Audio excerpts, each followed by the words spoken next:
Another video in the drawing series. Got a few requests to do this one, so I figured what the hell. And the subject will be basically, I'll do the anarchy stuff. Nothing specific to this person's videos, you know, any recent one anyway. But I'll take care of a couple of Luke comments.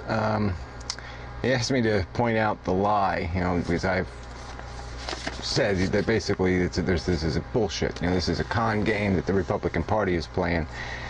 And yeah, well, the lie is in your rhetoric, Luke. I mean, you call the IRS murderers, you call the government thugs, you keep using words, you know, non-initiation of violence, and you include in that the declaration of any law whatsoever. So if you have a law against child molestation, that's an initiation of violence. That's called a lie, just in the sense that the rhetoric really doesn't have anything to do with the reality. It's like the death tax. It's a false definition. If you want to say, yes, I wish to abolish all law and order, then say it. And don't say initiation of violence. It's stupid. You know, you want to say the rich can get as rich as they like and do whatever they wish, then that's what you should say. You know, there's no point in disguising it, or the freedom to association. What does freedom of association mean? I mean, when I grew up, you know what those words meant? They meant, you know, black and white water fountains. They meant back of the bus. That's what freedom of association meant. It meant you don't want to sell, you want to rent a house to somebody, you don't have to because you don't like the way they look. And that's, to most people, disgusting. And it has a practical impact, you see, Luke, because if all the fascist motherfuckers like yourself own all the property, you see, then all this discrimination becomes kind of important, because the only place people can live is in the shitholes. And that's the way it was in Europe 300 years ago. Okay, and it was like that for a long time. You know, plague, cholera, all that stuff. It wasn't killing the rich people, it was killing the poor people, because they had to live in shit. So anyway, that's the world you want. That's the world you'd like to go back to. And so, you know, honest rhetoric would just say it honestly, that you believe in monarchy, because you have nothing. Your anarchy doesn't do anything to stop the consolidation of perpetual wealth. Nothing. It'll get bigger and stronger, bigger, stronger, bigger, stronger, until it owns everything. And that's just a simple fact of life. And you keep denying its existence because you have absolutely no mechanism to do anything about it. And that will be the new monopoly. It won't be a democracy monopoly. The democracy won't have the monopoly. The rich will have the monopoly. That's what you're talking about. And that honest rhetoric would just say that plain out.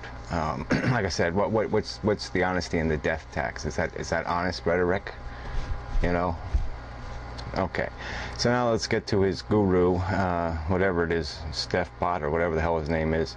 You know, I did another video redoing history again, and so first he starts off with the fall of Rome, and yes, that was all about rich people trying to get richer at the end and destroying the whole economy and the war machine and the whole everything else. And I'm not going to redo, you know, Roman history. The fact is that the conquering the world thing, it works in the beginning because your soldiers and your army get a lot of booty. You know, they get a lot of riches that they can pilfer from all the people they've killed and destroyed. You know, you sort of wipe out a country when you kill most of the men, you know, and all that's left is the women and the goodies.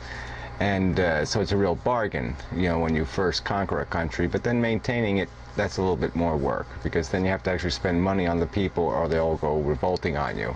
So you have to create a government that actually serves those people, and that's sort of, I think, part of what happened to Rome. It just slowly died because of its own disconnect. It didn't have anything else to steal, and so you know, it was all that was doing is managing an awful lot of countries, and that's a lot of work.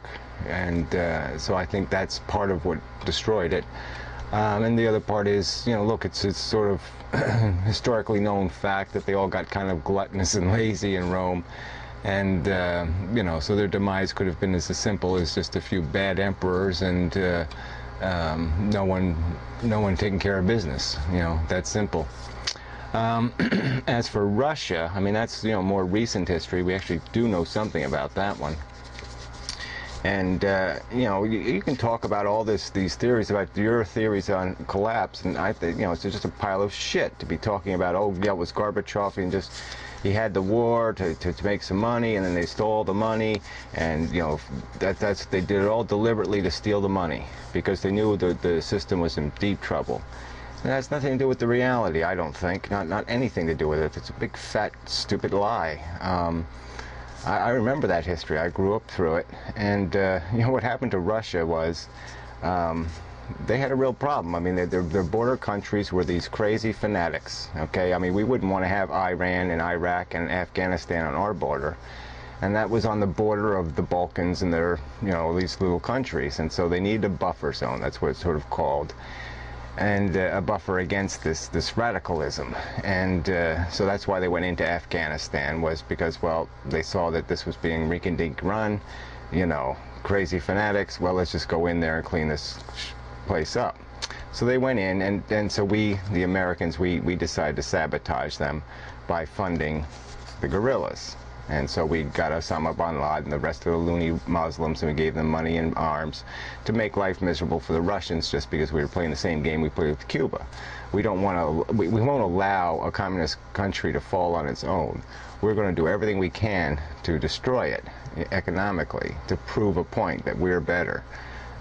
Because we don't want a fair fight. And we're not having a fair fight with Cuba. Obviously, the sanctions and the rest of it, we attempt to destroy their economy and try to prevent them from making money off our economy. And but anyway, so that's the same kind of games that would no doubt be played in your anarchical world, where you know, I'm sure the rich would try to preserve their little bastions by trying to destroy anything that was commune or socialist in nature. So anyway, back to Russia.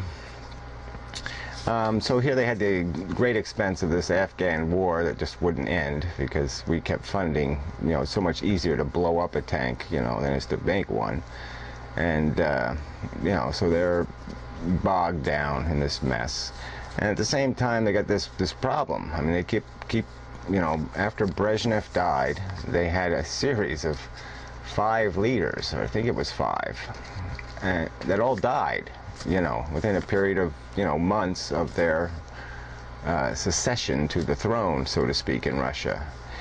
And it was a real problem. I mean, it kept dropping off. The last 2 years, 6 months, whatever, drop off. So then that's how Gorbachev basically got into office. And Gorbachev was he was a radical, he was a progressive thinker, he was kind of a modern thinker, and he's probably, I think, reasonably saw a lot of archaic crapola in the communist system and tried to turn it into more of a democratic socialist country.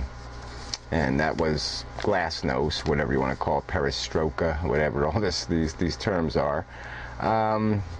And so that was the idea. So Gorbachev initiated this. You know, it was also precipitated by the fact that, look, you know, there was a practical destructiveness to both countries in having this stupid arms race.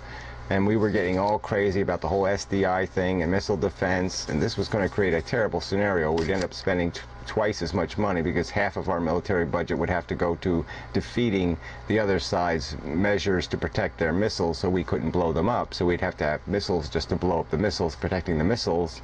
And, you know, you can see how that goes, and it's just a huge waste of money. And so that gave them another incentive to do something, just because the world was going to get insaner, you know. And so if there could be some way to, you know, warm the Cold War, that's what he was heading for. And so he thought, well, yeah, a little bit of harmless democracy, a little bit of harmless this and that, no problem.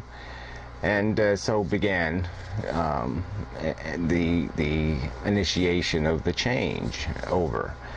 And the problem was, it just once you start that kind of thing, people get in the reform mode, and they just reformed all the way eventually. And then, you know, you had Yeltsin, and, you know, I think he made a lot of incredibly bad decisions that just let the whole thing get out of control. And so you went too fast, too hard, and now all you have is mob rule. I mean, you have basically the mafias running a country.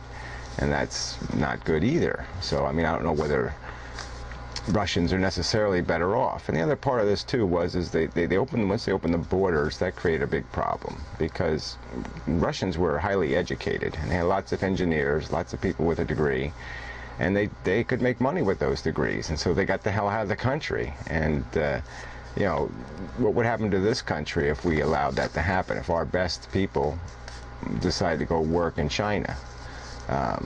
You know, it's not healthy. It's not a good situation. It's hard to sustain a country under those circumstances. So anyway, that's that. You know, look,